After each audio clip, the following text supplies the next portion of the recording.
He had not proceeded far when the police superintendent's messenger overtook him and ordered him to return to town in his carriage. অৰ্থাৎ মানে কি হ'ল তাৰপিছত যেতিয়া গান্ধীয়ে সেই গাঁওখনত গৈছিল মানে যাব ওলাইছিলে হি হেড নট প্ৰচিডেড ফাৰ মানে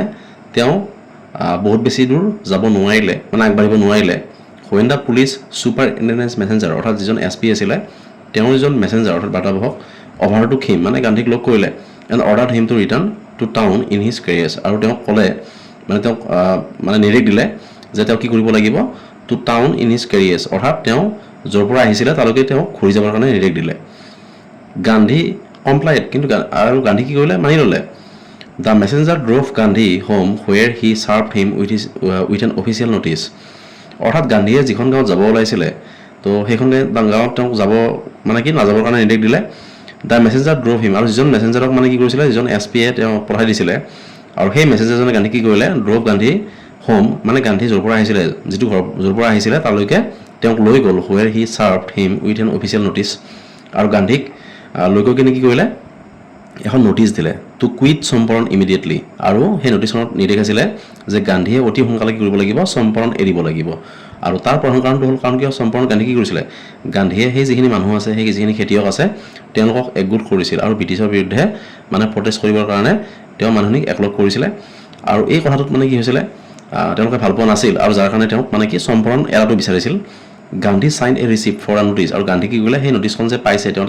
তাত চিগনেচাৰ কৰিলে and wrote on it that he would disobey the order আৰু তাত লিখি দিলে যে যিটো নিৰ্দেশ দিছে তেওঁক চম্পৰণ এৰিব লাগিব বুলি সেইটো তেওঁ মানে নামানে ইন কনচিকুৱেঞ্চ আৰু তাৰ ফলস্বৰূপে কি হ'ল Gandhi received a summons to appear in court the next day মানে তাৰ পিছদিনা কি হ'ল গান্ধীৰ এখন চমন আহিল যে তেওঁ কি হ'ব লাগিব মানে কোৰ্টত হাজিৰ হ'ব লাগিব all night Gandhi remain awake আৰু যেতিয়া কোৰ্টৰ পৰা চমন আহিলে গোটেই নিশাটো মানে গান্ধী কি কৰিলে মানে খাই থাকিব লগা হ'ল কাৰণ তেওঁৰ দুচিন্তা আহিলে যে তেওঁক মানে কি তেওঁ যিটো উদ্দেশ্যলৈ গৈছে খেতিয়কখিনিক সহায় কৰিবৰ কাৰণে বা খেতিয়কবিলাকৰ ওপৰত যিটো অত্যাচাৰ হৈ আছিলে তাৰ পৰা খেতিয়কবিলাকক মুক্ত কৰিবৰ কাৰণে তেওঁ কথা দিছে আৰু মানে কি যেতিয়া তেওঁ কোৰ্টত হাজিৰ হ'বৰ কাৰণে নিৰ্দেশ দিলে মানে গান্ধীৰ কিছুমান দুচিন্তা আহিল আৰু গোটেই ৰাতিটো তেওঁ টোপনি নাহিল হি টেলিগ্ৰাফ ৰাজেন্দ্ৰ প্ৰসাদ আৰু তেওঁ টেলিগ্ৰাম পঠালে কালৈকে ৰাজেন্দ্ৰ প্ৰসাদলৈকে to come from Bihar with influential friends মানে বিহাৰৰ পৰা তেওঁ সেই সময়ৰ যিখিনি প্ৰভাৱশালী তেওঁৰ বন্ধু আছে তেওঁলোকক মানে লগত লৈ আহিবলৈ তেওঁ মানে ৰাজেন্দ্ৰ প্ৰসাদলৈকে এখন টেলিগ্ৰাম পঠালে হি চেণ্ড ইনষ্ট্ৰাকশ্যনছ টু দ্য আশ্ৰম আৰু তেওঁ যিখন আশ্ৰম আছিলে সেই আশ্ৰমলৈ তেওঁ কি কৰিলে মানে ইনষ্ট্ৰাকশ্যনৰ নিৰ্দেশনা পঠালে he wired full report to the viceroy আৰু সেই সময়ৰ যিজন ভাইচৰয় আছিলে তেওঁ কি কাৰণত তালৈ আহিব লগা হ'ল বা তেওঁৰ ওপৰত মানে কি তেওঁক লৈ যিখিনি ঘটনা হ'ল য'ত নেকি তেওঁ মানে খেতিয়কখিনিক সহায় কৰিব আহিছিল আৰু তাৰপিছত এই যে তেওঁক যে কোৰ্টে চমন দিলে এই গোটেই কথাখিনি বিৱৰি সেই সময়ৰ যিজন ভাইচৰয় আছিলে তেওঁলোকে কি কৰিলে তেওঁলোকে এখন মানে এটা ৰিপৰ্ট তেওঁ পঠালে morning found the town of Motihari black with peasants আৰু যিদিনাখন গান্ধীক সেই কোৰ্টত হাজিৰ হ'বৰ কাৰণে নিৰ্দেশ দিয়া হৈছিলে মানে চমন জাৰি কৰা হৈছিলে যেতিয়া গান্ধী গ'ল গান্ধী দেখিলে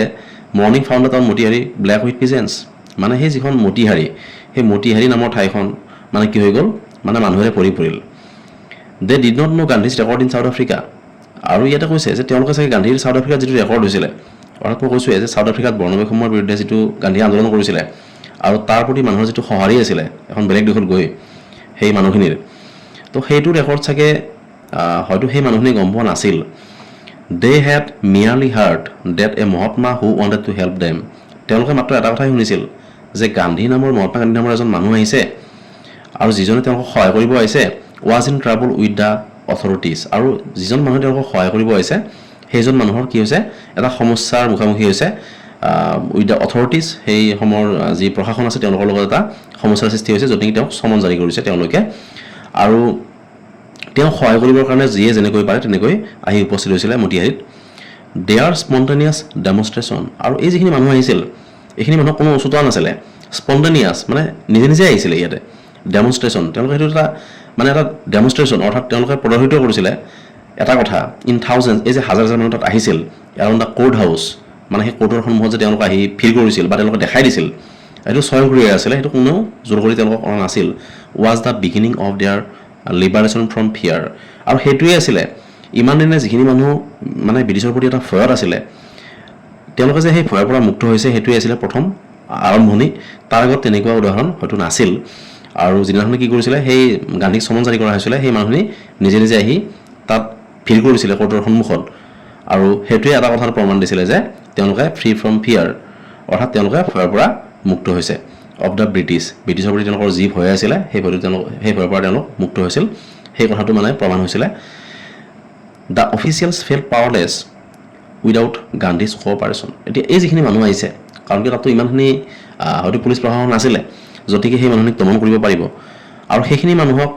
মানে দমন কৰা মানুহ এজনে আছিলে সেইজন হ'ল গান্ধীয়ে যি কয় হয়তো সেইটো কথাই শুনিব আৰু সেইকাৰণে কি হৈছিলে the officials felt powerless without Gandhi's cooperation মানে গান্ধীৰ সহযোগিতা অবিহনে সেই মানুহখিনিক ৰেগুলেট বা নিয়ন্ত্ৰণ কৰাৰ ক্ষেত্ৰত মানে সেইটো অসম্ভৱ আছিলে ব্ৰিটিছৰ কাৰণে he help them regulate the crowd আৰু গান্ধীয়ে সহায় কৰিছে যিহেতু গান্ধী কি আছিলে অহিংসানীতিত বিশ্বাসী আছিলে তেওঁ হিংসাৰ আশ্ৰয় ল'ব বিচৰা নাছিল আৰু যাৰ কাৰণে মানুহখিনিকো তেওঁ শান্তিপূৰ্ণভাৱে তাত সমবেত হ'বৰ কাৰণে তেওঁৰ পৰা নিৰ্দেশ দিছিলে he was polite and friendly আৰু গান্ধী কেনেকুৱা আছিলে হি ৱাজ পলাইট তেওঁ খুব নম্ৰ আছিলে আৰু মানুহৰ লগত তেওঁৰ যিটো সম্পৰ্ক সেইটো খুব ভাল আছিলে he was giving them concrete proof আৰু গান্ধীয়ে এটা কথাৰ প্ৰমাণ দিছিলে ব্ৰিটিছৰ সন্মুখত ডেট দে আৰ মাইট যে তেওঁলোকৰো কি আছে মাইট মানে শক্তি যে তেওঁলোকৰ শক্তি আছে হিডাৰ টু ড্ৰেডেড যিটো ইমানে কি হৈ আছিলে শংকিত হৈ আছিলে ইমানে মানে চাপল আছিল তেওঁলোক বা ভয়ত আছিলে এণ্ড আনকুৱেশ্যন কিন্তু আজি সেই ভয় তেওঁলোকৰ নাই মানে সেই ভয় এতিয়া নোহোৱা হৈ গ'ল could be challenge by Indians আৰু এইটো কথা প্ৰমাণ দিলে যে ভাৰতীয়সকলেও মানে ব্ৰিটিছৰ প্ৰতি প্ৰত্যাহ্বান সৃষ্টি কৰিব পাৰে যদি তেওঁলোক ভয়ৰ পৰা মুক্ত হয় দ্য গভৰ্ণমেণ্ট ৱাজ বেফল্ড মানে চৰকাৰ এক প্ৰকাৰ কি হ'ল এক প্ৰকাৰ মানে দমোজাত পৰিল যে কি কৰিব তেওঁলোকে এতিয়া কাৰণ সেই গোটেই মানুহখিনি কাৰ কাৰণে আহিছে গান্ধীৰ কাৰণে আহিছে গান্ধীৰ ছাপৰ্টত আহিছে দ্য প্ৰজিকিউটৰ ৰিকুৱেষ্ট দ্য জাজ আৰু সেই সময়ত যিজন বিচাৰক আছিলে তেওঁ মানে কি ন্যায়াধীশক তেওঁ ৰিকুৱেষ্ট কৰিলে টু পষ্টপন দ্য ট্ৰায়েল মানে বিচাৰ প্ৰক্ৰিয়াটো মানে পিছুৱাবৰ কাৰণে এটা ৰিকুৱেষ্ট কৰিলে কাৰণ কিয় বিচাৰ প্ৰক্ৰিয়া কিয় পিছুৱাব বিচাৰিছে কাৰণ সেইদিনা একো কৰিব নোৱাৰে গান্ধীৰ বিপক্ষে কোনো ধৰণৰ তেনেকুৱা সিদ্ধান্ত ল'ব নোৱাৰে কাৰণ কিয় ইমানখিনি মানুহ এনেই অহা নাই গান্ধীৰ বিপৰীতে যদি কিবা সিদ্ধান্ত লয় তেতিয়াহ'লে সেই মানুহে হয়তো এটা অদ্ভুত পৰিৱেশৰ সৃষ্টি কৰিব যিটো পৰিৱেশ হয়তো মানে ব্ৰিটিছে দমন কৰিব নোৱাৰে তেওঁলোক ৰেডি নাছিল একচুৱেলি সেইটোৰ কাৰণে আৰু যদি গান্ধী যদি এৰি দিয়ে বিনা চৰ্তে সেইটো মানে কি হ'ব মানুহখিনি বুজি উঠিব যে তেওঁলোকে তেনেকৈ অহাৰ কাৰণে একচুৱেলি মানে গভৰ্ণমেণ্টে বা ব্ৰিটিছে তোমাৰ ভয় কৰিছে গতিকে তেওঁলোকে সেইটো প্ৰমাণো দিব বিচৰা নাছিল আৰু যাৰ কাৰণে তেওঁলোকে বিচাৰিছিল যে মানে গোটেই ট্ৰায়েল মানে বিচাৰ প্ৰক্ৰিয়াটো অলপ পিছুৱাই দিয়া যাওক apparently the authorities wish to consult their superiors দৰাচলতে অথৰিটিজ অৰ্থাৎ যি প্ৰশাসন আছে তেওঁলোকে কি কৰিব বিচাৰিছিলে উইচ টু কনচাল্ট দেয়াৰ ছুপাৰিয়ৰ্ছ তেওঁলোকৰ যিখিনি উচ্চপদস্থ বিষয়া আছে তেওঁলোকৰ লগত আলোচনা কৰিহে সিদ্ধান্ত ল'ব বিচাৰিছিল তেনেকৈ নিজাকৈ তেওঁলোকে সিদ্ধান্ত ল'ব পৰা নাছিল গান্ধী প্ৰটেষ্টেড এগেইনষ্ট দ্য ডিলে কিন্তু তেওঁলোকে যেতিয়া বিচাৰিলে যে এইটো বিচাৰ প্ৰক্ৰিয়াটো পিছুৱাব গান্ধী তাৰ বিৰোধিতা কৰিলে কাৰণ কি গান্ধীয়ে গম পাইছিল যে ব্ৰিটিছে যে তাৰ কাৰণে মানে কি ভয় যে খাইছে মানুহখিনি অহাৰ কাৰণে আৰু তেওঁলোকে যে বিচাৰ প্ৰক্ৰিয়াটো পিছুৱাই এটা ষড়যন্ত্ৰ কৰিব বিচাৰিছে গান্ধী গম পাইছিল আৰু তাৰ কাৰণে কি কৰিছিলে তেওঁ মানে সেই যে পলম কৰি আছিলে তাৰ বিৰোধিতা কৰিছিল হি ৰিড এ ষ্টেটমেণ্ট প্লিডিং গিল্টি তেওঁ কোৰ্টত এটা ষ্টেটমেণ্ট দিছিলে হি ৱাজ ইনভলভড আৰু সেই ষ্টেটমেণ্টটো এনেকুৱা আছিলে যে হয় তেওঁ জড়িত আছে কিয় জড়িত আছে তেওঁ হি ট'ল্ড দ্য কোৰ্ট তেওঁ কোৰ্টত কৈছিল in a conflict of duties conflict তেওঁ এটা মানে কি মানসিক অনৰণ্ড হৈছিলে নিজৰ সিদ্ধান্তক লৈ বা ডিচিশ্যনক লৈ অন দ্য ওৱান হেণ্ড আনহাতেদি not to set a bad example as a law breaker তেওঁ যে কোৰ্টত আজি হাজিৰ হ'ব লগা হ'ল তেওঁ প্ৰথম কথা হ'ল তেওঁ কিয় বুলি কৈছে not to set a bad example as a law breaker মানে আইন ভংগকাৰী এজন লোক হিচাপে তেওঁ নিজক কেতিয়াও পৰিচয় দিব বিচৰা নাছিলে অৰ্থাৎ আইন কানুনৰ প্ৰতি তেওঁৰ গভীৰ আস্থা আৰু বিশ্বাস আছে যাৰ কাৰণে তেওঁ তাত আহিছে অন দ্য আদাৰ হেণ্ড আনহাতেদি to render the humanitarian and national service আনহাতেদি তেওঁ কোৰ্টত হাজিৰ হ'ব লগা হৈছে কিয় টু ৰেণ্ডাৰ তেওঁ এটা বস্তু সদায় বৰ্তাই ৰাখিব বিচাৰিছিল বা চেষ্টা কৰিছিল এইটো হ'ল the humanitarian and national service এজন মানৱদৰ্দী লোক হিচাপে আৰু জাতীয় সেৱা কৰা এজন লোক হিচাপে তেওঁ চম্পৰণত আহিছিল আৰু আহোঁতে কি হ'ল এই গোটেই খেলিমেলিখিনি হ'ল আৰু যাৰ কাৰণে আজি তেওঁ কোৰ্টত হাজিৰ হ'ব লগা হৈছে ফৰ হুইচ হি হেড কাম যাৰ কাৰণে তেওঁ আহিব লগা হৈছিল অৰ্থাৎ সেই মানুহখিনিক সহায় কৰিব তেওঁ আহিছিল আৰু সহায় কৰিব আহোঁতে এটা খেলিমেলি সৃষ্টি হ'ল যাৰ কাৰণে তেওঁ ইয়াতে কোৰ্টত হাজিৰ হ'ব লগা হৈছে আনহাতে তেওঁ এজন মানে আইনৰ প্ৰতি শ্ৰদ্ধা বিশ্বাস থকা মানুহ হিচাপে তেওঁ কোৰ্টত হাজিৰ হ'ব লগা হৈছে তেওঁ তেনেকৈ কি কৰিছিলে ষ্টেটমেণ্ট দিছিলে কোৰ্টত হি ডিছৰিগাৰ্ডেড দ্য অৰ্ডাৰ টু লিভ তেওঁ কৈছে হয় ইয়াৰ পৰা মোক গুচি যোৱাৰ কাৰণে যিটো নিৰ্দেশ দিছে মই সেইটো অমান্য কৰিছিলোঁ নট ফৰ ৱান of respect for lawful authority আৰু মই যে ইয়াতে আহিছোঁ এনেকুৱা নহয় নট ফৰ ৱান of respect of lawful authority, যে ইয়াতে মোৰ যি প্ৰশাসন আছে তেওঁলোকৰ প্ৰতি মোৰ গভীৰ আস্থা আৰু বিশ্বাস আছে বা মোৰ সন্মান আছে এনেকুৱা নহয়, but in obedience to the higher law of our being, মোৰ সেইখন আইন বা আদালতৰ প্ৰতি মানে বেছি শ্ৰদ্ধা আছে, বাট ইন অবিডিয়েঞ্চ মানে মই সেইকাৰণে আহিছোঁ to the higher law of our being the voice of conscience, মোৰ বিবেকে সদায় এটা কথাই কয় যে যিখন আইনে সাধাৰণ মানুহক ন্যায় দিব পাৰে সেই আইনৰ প্ৰতি মোৰ গভীৰ আস্থা আৰু বিশ্বাস আছে, যাৰ কাৰণে মই ইয়াতে আহিছোঁ। যিহেতু মোক কোৰ্টত মাতা হৈছে, তাৰমানে কি যিটো জাষ্টিছ অৰ্থাৎ যিটো ন্যায় এই আইনে দিব পাৰিব আৰু মই সেইকাৰণে ইয়াতে হাজিৰ হৈছোঁ। হি আস্কড দ্য পেনাল্টি ডিউ, আৰু মই সেইকাৰণে হাজিৰ হৈছিলোঁ, আৰু হাজিৰ হওঁতে মানে কি মই জাষ্টিছ বিচাৰি ইয়াতে হাজিৰ হৈছোঁ। আৰু মই যদি এই খেতিয়কখিনিক যিটো সহায় কৰিব আহিছোঁ তাৰ কাৰণে যদি মোৰ কিবা ভুল হৈছে, তাৰ কাৰণে মই কি বিচাৰিছোঁ এতিয়া, হি আস্কড দ্য পেনাল্টি ডিউ, তেওঁ মানে তোমাৰ কি বিচাৰিছিলে, পেনাল্টি যিটো শাস্তি হয় সেইটো তেওঁ বিচাৰিছিল। The magistrate announce that he would pronounce sentence after a 2 hour recess, আৰু যিজন মানে দণ্ডাধীশ আছিলে তেওঁ এনাউন্স কৰিছিলে that he would pronounce sentence after a 2 hour recess. The magistrate announce that he would pronounce sentence after a 2 hour recess, আৰু যিজন দণ্ডাধীশ আছিলে তেওঁ এনাউন্স কৰিলে যে যিটো শাস্তি আছে বা বিচাৰ প্ৰক্ৰিয়াৰ যিটো ৰায়দান আছে সেইটো কি কৰিব, সেই ৰায়দানটো মানে 2 hour ৰেচেছ অৰ্থাৎ 2 ঘণ্টা পিছত দিব।